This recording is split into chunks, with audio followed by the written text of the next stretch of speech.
The MCU's newest hero, Captain Marvel, has entered the fray literally swinging with a cosmic-flavored origin story that feels like a much-needed fresh approach to the classic Marvel Phase 1 formula. With a soundtrack packed full of vintage 90s earworms and a delightfully unself-conscious sense of humor, Captain Marvel pulls off a satisfying introduction to the hero who may be our Avengers Endgame trump card.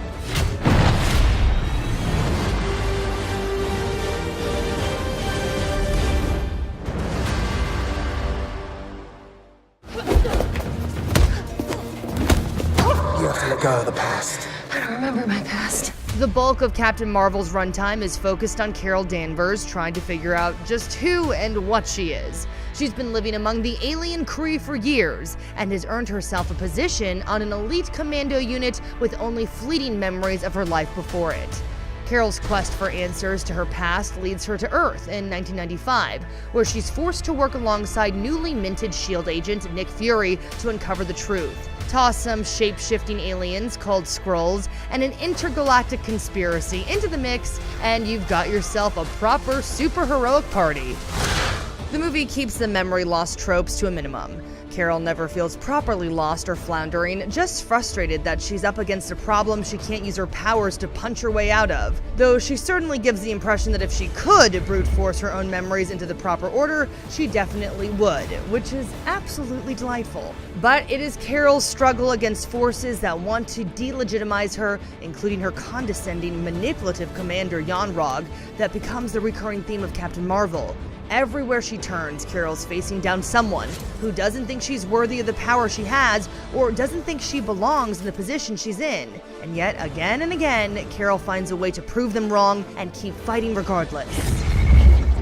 Brie Larson's performance and chemistry with Samuel L. Jackson's Nick Fury is the obvious highlight in a strong supporting cast. She manages to capture a fiery but playful sense of humor in her character that deftly avoids the tropes associated with naive, superpowered outsiders making first contact with humans. Carol Danvers is as unapologetically brash and bold as a hero could be, even when it gets her into trouble, and it's oh so satisfying. On the flip side, Carol's dynamic with her human friend Maria Rambeau provides the emotional core. Lashana Lynch manages to ground the movie with a serious and poignant through line and perfect counterbalance to Carol's heroics and her sometimes slapstick buddy cop relationship with Fury. Ben Mendelsohn's Skrull Commander Talos will be a surprise to Marvel Comics diehards, but a welcome one. He's a far cry from a traditional MCU antagonist, but what he lacks in deviousness, he makes up for in a genuinely charming sense of humor. And his motivations stem from complicated, surprisingly nuanced places that give him a real depth of character. Prove you're not a Skrull. Like the impeccably executed de-aging of Sam Jackson, the visual effects that accompany the Skrulls and their shape-shifting transformations are all incredibly well done, with animation that blends seamlessly in with the practical effects. Meanwhile, the Kree have their own style and aesthetic that set them apart from both the Skrulls and the humans. The action scenes are playful and engaging to watch, with Larson's physicality and choreography really taking center stage during every fight. Thankfully, for as high concept and cosmic as Captain Marvel's story engines are, the plot itself doesn't try to reinvent the wheel. Instead, it relies pretty heavily on the greatest hits of Phase 1 movies like Iron Man and Thor.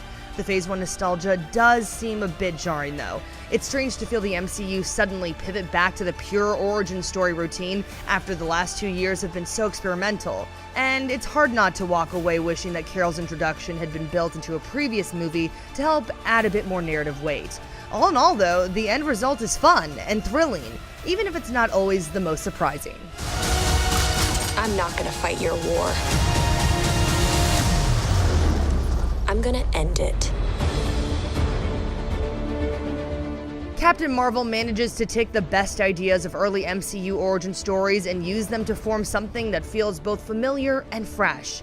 It can be a bit on the nose at times, and occasionally has to fast-track its exposition in a way that can feel slightly clunky.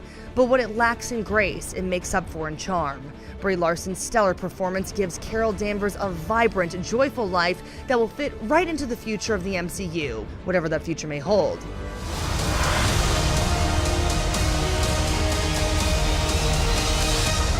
For more movie reviews, check out what we thought of How to Train Your Dragon, The Hidden World, and Alita Battle Angel. And as always, be sure to follow and subscribe to IGN wherever you like to watch.